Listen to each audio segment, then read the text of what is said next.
Hello everyone, we live in a world that tells us from the very beginning that love, real love, is something we receive from outside, from our parents, our friends, our partners, and don't get me wrong, those are beautiful connections.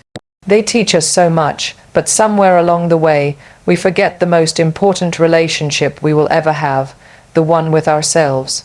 Let me tell you something I've learned, not from the glitz and the glamour, not from red carpets or magazine covers, but from moments of complete silence alone with myself. I've learned that before you give your heart to someone else, you have to give it, fully and fiercely, to yourself. That's what it means to be your own first love, and I want to talk about that today. 1. Know your worth like it's your superpower. You are not a label. You are a force. Let's start with this. You are not what the world calls you. You are not just someone's daughter, or a job title, or a dress size. You are not the number of likes on your photo or the digits in your bank account. You are a force, complex, powerful, and complete. But here's the thing, the world will try to put you into neat little boxes. It's more comfortable that way. Labels are easy, they're also limiting, and if you start believing them, you'll start shrinking yourself to fit in. That's when you forget your own power. Knowing your worth means you stop asking the world who you are and start telling it. Confidence is not arrogance. It's awareness. People often confuse confidence with arrogance, especially when it comes from women. But let me be clear, confidence isn't about thinking you're better than others. It's about knowing that you're not less than anyone. When you know your worth, you walk differently, you speak differently. You stop needing permission to take up space. And yes, it might make some people uncomfortable. Let it. You weren't born to dim your light to make others feel okay. Your worth isn't something you earn by being perfect. It's something you recognize just by being alive. Detach your value from validation. One of the hardest lessons I've learned is this. External validation is addictive and temporary. Whether it's praise, applause, or attention, it's not meant to be your fuel. If you depend on it to feel worthy, you'll always be chasing it, and that's a game you'll never win. Real self-worth comes from within, from knowing who you are when no one's watching, from being proud of the person you see in the mirror even when the world is silent. That's the kind of power that lasts. You set the standard for how others treat you. When you truly know your worth, you raise your standards. You stop entertaining half-effort, low-spec and minimum investment relationships, whether they're romantic, professional, or even within your family. Because here's the truth, people treat you the way you treat yourself. If you respect yourself, they have no choice but to follow your lead. So stand tall. Don't apologize for your value. Let your worth be non-negotiable. Because when you know your worth, it becomes your superpower.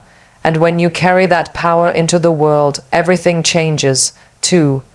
Choose yourself. Every day, over and over again, you are the constant in your story. Life is unpredictable.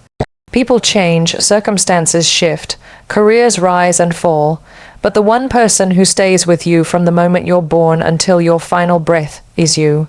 So why wouldn't you choose yourself? We often pour our energy into choosing others. We choose our friends, our families, our relationships, our careers. But somewhere along the way, we forget to choose ourselves, our happiness, our needs, our well-being. Being your own first love means recognizing that you're not just a supporting character in someone else's movie. You are the main lead in your own. Don't wait for permission to prioritize you from a young age, especially as women. We're conditioned to put others first, to be polite, agreeable, accommodating, but self-sacrifice does not equal self-worth. Choosing yourself doesn't mean being selfish. It means being honest about what you need and brave enough to give it to yourself. You don't need someone else's permission to rest, to dream big, to say no, to walk away from something that doesn't feel right. You are allowed to put yourself at the top of your own priority list without guilt. Choosing yourself is a daily decision. Self-love isn't a one-time declaration. It's a daily, conscious act. Some days it's loud and powerful, other days it's quiet and barely noticeable, but it's always there in the background asking, will you show up for yourself today? It's in the decisions you make. Do you listen to your gut or ignore it to please someone else? Do you speak kindly to yourself, or do you tear yourself down for falling short? Choosing yourself is not about perfection. It's about consistency. It's about building a relationship with yourself based on trust. That you will not abandon yourself, no matter what. Say yes to what feels like home, and no to what doesn't. You will be tested. There will be moments where choosing yourself means walking away from comfort, from love that isn't really love, from opportunities that don't align with your truth, and that's scary. But every time you say no to what isn't meant for you, you say yes to your growth.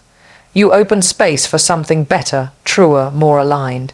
And over time, choosing yourself becomes second nature, not an act of rebellion, but a lifestyle of reverence, because the most powerful thing you can do in a world that constantly demands you to be something else is to look in the mirror and say, I choose you today, tomorrow, always 3.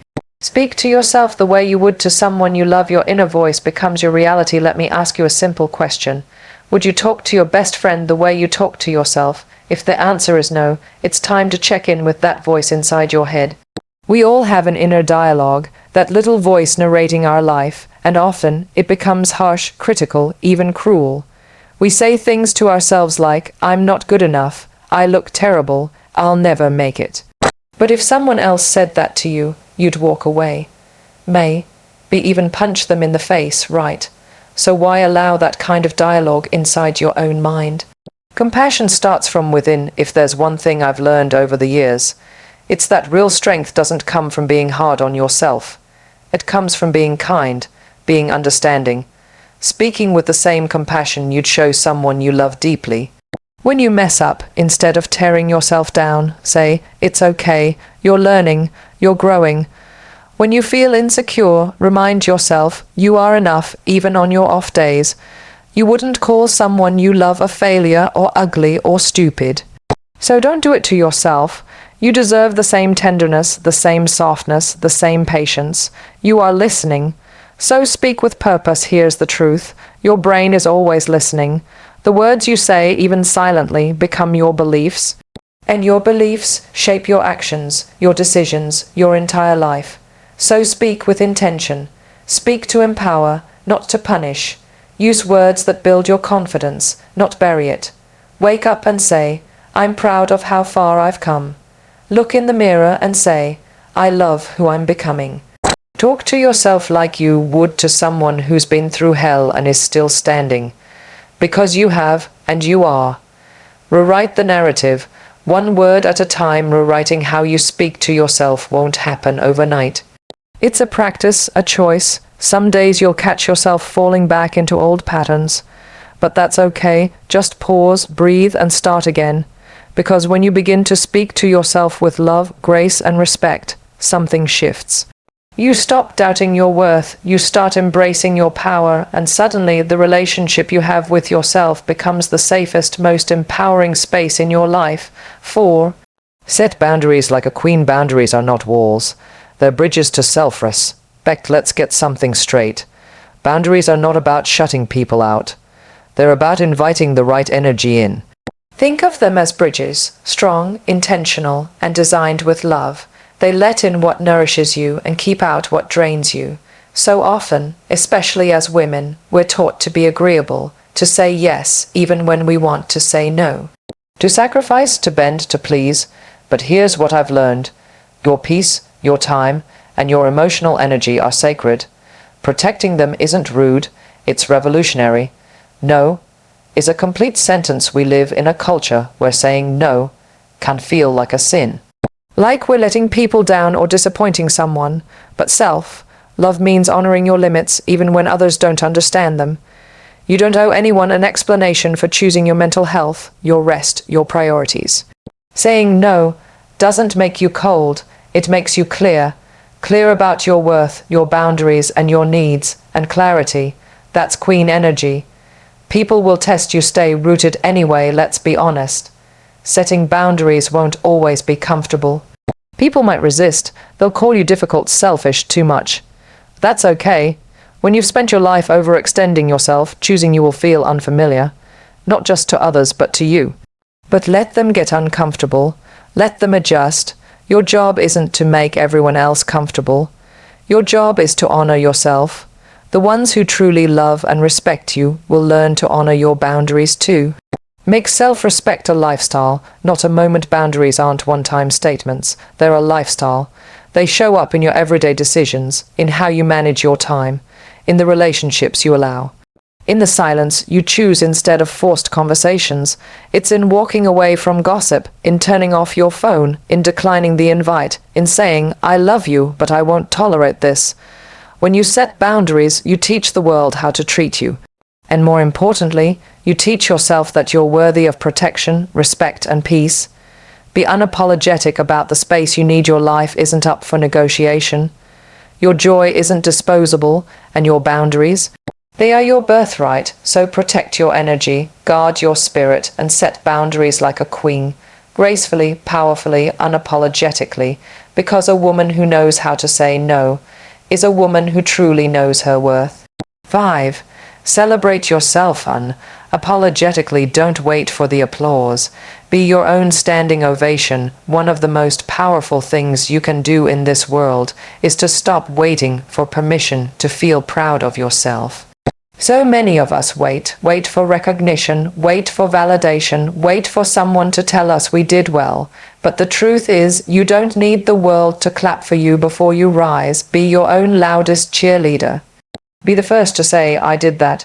Celebrate your wins, big, small, and everything in between.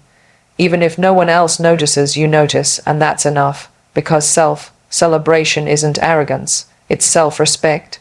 Honor the journey, not just the destination. We often think celebration is only for the finish line, when the degree is in your hand, when the promotion lands, when the relationship becomes official. But what about the moments in between? Celebrate the mornings you got out of bed when it was hard. Celebrate the boundaries you enforced, the times you said no, the times you chose healing over chaos. Celebrate the tears you cried in silence, the strength you built in private, the battles you fought without a single witness. Every step is worth honoring. Every breath, every breakthrough, every quiet act of courage. You earned that. Self-love isn't silent. It's radiant. Let's stop acting like loving ourselves out loud is a bad thing. Why do we feel guilty for being proud, for shining? Here's the truth. A woman who celebrates herself teaches the world how to treat her. She sets the tone for how others view her value because she's already claimed it. So post the selfie, wear the bold lipstick, brag a little, dance in your kitchen. Throw yourself a solo celebration. There is no shame in joy. There is only power. Celebrate who you are, not just what you achieve. You are more than your productivity, more than your resume, more than your accomplishments. Celebrate who you are, resilient, evolving, layered human. Celebrate your softness as much as your strength, your laughter, your presence, your growth. Because being your own first love means recognizing that you are worthy of joy right now, not when you hit some future milestone. Shine without apology. The world doesn't benefit from your self-doubt. It benefits from your light. So shine, shine loud, shine bold, shine without shrinking, because you, my love, are worth celebrating every single day. 6. Fall in love with the process, not just the outcome. The journey is where you become. We live in a result obsessed world. Success is measured in numbers, followers, trophies, awards, titles, but real growth, real transformation, it doesn't happen in the spotlight. It happens behind the scenes, in the quiet moments where no one is watching. Falling in love with the process means choosing to stay present in the becoming. It's understanding that who you are while you're building, struggling, learning, and evolving, that's where your strength is shaped. The outcome may be the reward, but the process is the story, and it deserves just as much love.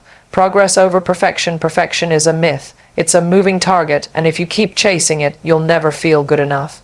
But progress is real. It's messy, unpredictable, and deeply human. Celebrate every step, every chapter of growth, even the ones that didn't go as planned. Learn to find beauty in the hard days, the detours, the stumbles, because they're part of what's building you. When you fall in love with the process, you let go of needing to arrive. You realize that becoming is a lifelong journey, not a final destination. Detach your joy from results. One of the most powerful things you can do is to find joy in the doing, not just the result. Whether it's building your career, healing your heart, or working on yourself, don't tie your happiness to the end goal. Ask yourself, can I be proud of the effort even if it's not perfect?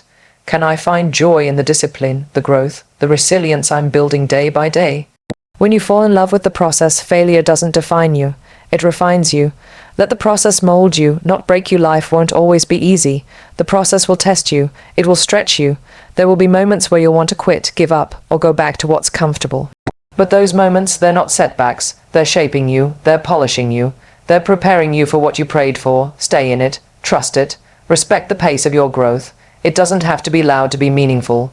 Show up anyway, even when the results aren't visible yet. Show up, even when no one claps. Show up, when it's hard, boring, or thankless. Still show up, because the process is where self-love becomes real. Not just when you win, but when you keep going, and that kind of love, that's unstoppable. Thank you.